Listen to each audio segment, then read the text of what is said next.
اللہ وحدہ لا شریک قرآن عظیم فرقان حمید میں آیت اسرا اس کو کہا جاتا ہے۔ سورہ بنی اسرائیل 15ویں پارے کا آغاز جس آیت سے ہوتا ہے، اس میں اللہ وحدہ لا شریک ارشاد فرماتا ہے، سبحان الذی اسرا بعبدہ لیلا من المسجد الحرام الی المسجد الاقصی الذی بارکنا حولہ لنریہ من آیاتنا انہ هو السمیع البصیر۔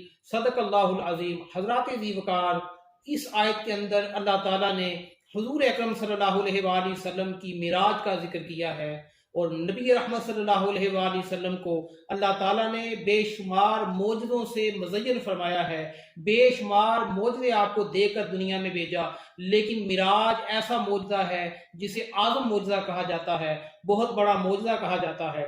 تو اللہ وحدہ لا شریک نے قرآن عظیم فرقان حمید میں جس مقام سے معراج کا ذکر کیا ہے وہ ہے لفظ سبحان اللہ۔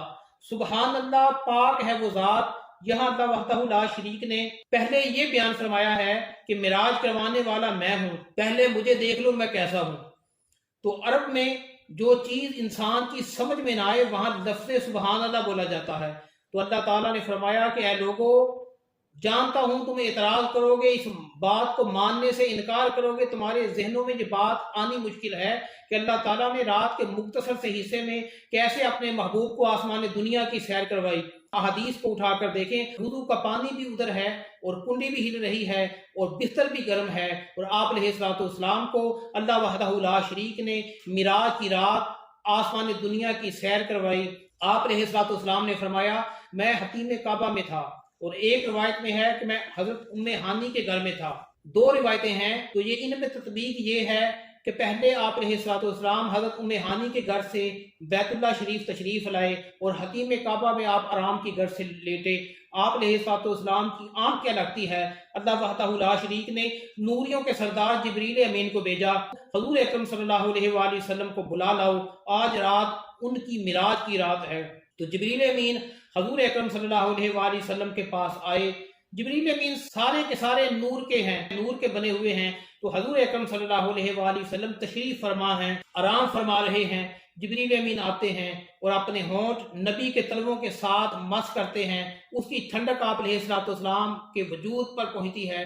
آپ علیہ الصلوۃ والسلام اس ٹھنڈک کی وجہ سے آپ علیہ السلام نے آنکھوں کو کھول دیا۔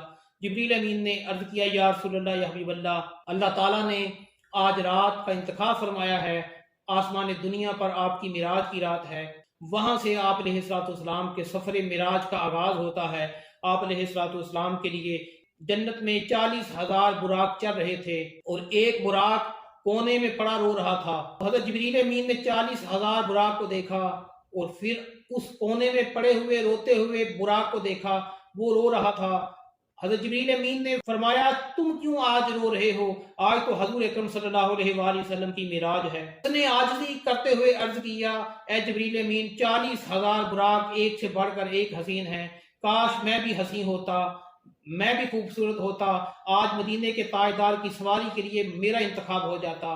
تو اس کی یہ عاجزی اللہ تعالیٰ نے قبول فرمائی، اور حضرت جبریل امین نے اس کی پشت پر ہاتھ پھیرا، 40,000 براق کا حسن اس براق کے اندر آ جاتا ہے۔ اب حضور اکرم صلی اللہ علیہ وآلہ وسلم کے پاس براق حاضر ہے۔ یا رسول اللہ، یا حبیب اللہ، اللہ تعالیٰ نے براق کا اہتمام فرمایا ہے، اس پر سوار ہو کر آسمان دنیا پہ جائیں گے۔ تو حضور اکرم صلی اللہ علیہ وآلہ وسلم نے فرمایا، اے جبریل، یہ تو بتلاؤ قیامت کا دن ہوگا جب میری امت قبروں سے اٹھے گی، گناہوں کی وجہ سے ان کی گردنیں جھکی ہوئی ہوں گی، تو وہ کس حال میں ہوں گے؟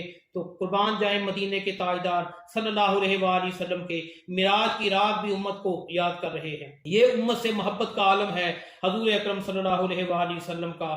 اللہ وحدہ لا شریک کی محبت کو جوش آیا۔ اللہ وحدہ لا شریک نے جبریل امین سے فرمایا، میرے محبوب سے کہہ دیجئے کہ جس طرح آج آپ کی سواری کے لیے براق لا دیا گیا ہے، کل بروز قیامت اے پیارے محبوب جب تیری امت قبروں سے اٹھے گی، ہر قبر پر میں براق کو بھیج دوں۔ اللہ وحدہ لا شریک کی محبت کا اظہار یہاں نظر آتا ہے۔ تو اللہ تعالیٰ نے فرمایا، میں معراج کا ذکر لفظ سبحان اللہ سے کر رہا ہوں، جب تم بھی معراج کا ذکر کرنا تو سبحان اللہ سے کرنا، جو سنے وہ بھی سبحان اللہ کہہ دے۔ کہ اللہ تعالیٰ پاک ہے جس نے سیر کروائی ہے اپنے بندہ خاص محمد مصطفیٰ صلی اللہ علیہ وآلہ وسلم کو۔ سبحان الذی، پاک ہے وہ ذات جس نے اسرا، رات کی سیر کو کہتے ہیں، بعبدہ، یہاں اللہ وحدہ لا شریک نے عبد کا لفظ استعمال فرمایا۔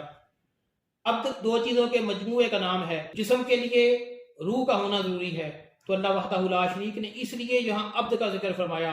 اگر حضور اکرم صلی اللہ علیہ وآلہ وسلم کا معراج خواب میں ہوتا تو یہاں اللہ تعالیٰ لفظ عبد کا استعمال نہ فرماتا۔ میں اپنے محبوب کو معراج کروا رہا ہوں، میرے محبوب کی معراج جسمانی بھی ہے اور روحانی بھی ہے، تو اس لیے اللہ وحدہ لا شریک نے یہاں لفظ عبد کو استعمال فرمایا۔ تو عبد دو چیزوں کے مجموعے کا نام ہے، جسم اور روح۔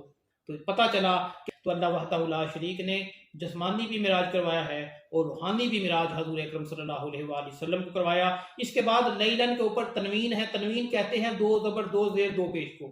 لیلن کے اوپر تنوین یہ بتا رہی ہے کہ یہ رات کا مختصر تھا حصہ تھا جس میں اللہ تعالیٰ نے اپنے محبوب کو معراج کروایا۔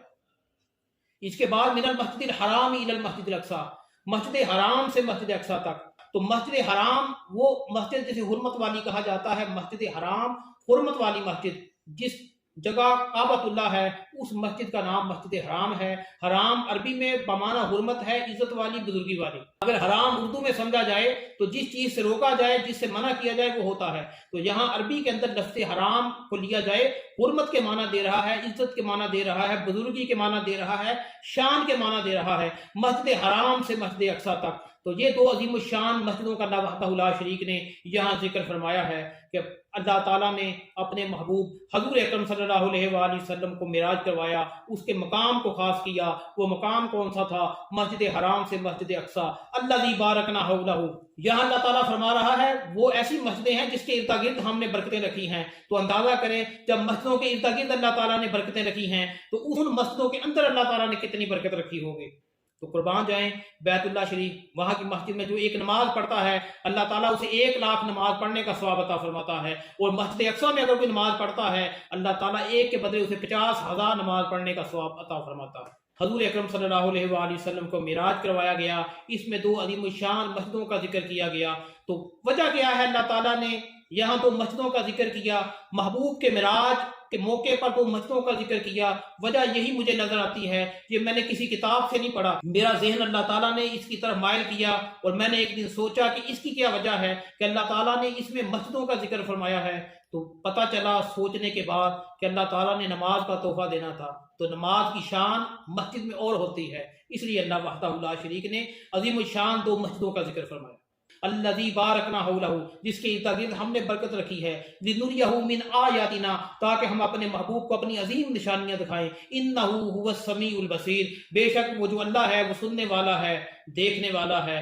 تو آئیے اللہ تعالیٰ کے حضور عہد کرتے ہیں کہ ہم نماز کی پاسداری کریں گے، نماز کو سینے سے لگائیں گے، یہ نبی کی معراج کا تحفہ ہے، اس تحفے کی قدر کریں۔ حضور اکرم صلی اللہ علیہ وآلہ وسلم نے فرمایا جب مجھے معراج کی یاد آتی تو میں اللہ کے حضور سجدے میں چلا جاتا، نماز میں آ جاتا، وہی لذت مجھے مل جاتی جو معراج کے موقع پر تھی۔ تو اللہ تعالیٰ ہمیں عمل کی توفیق نصیب فرمائے۔ وما علیہ الا البلاغ المبین۔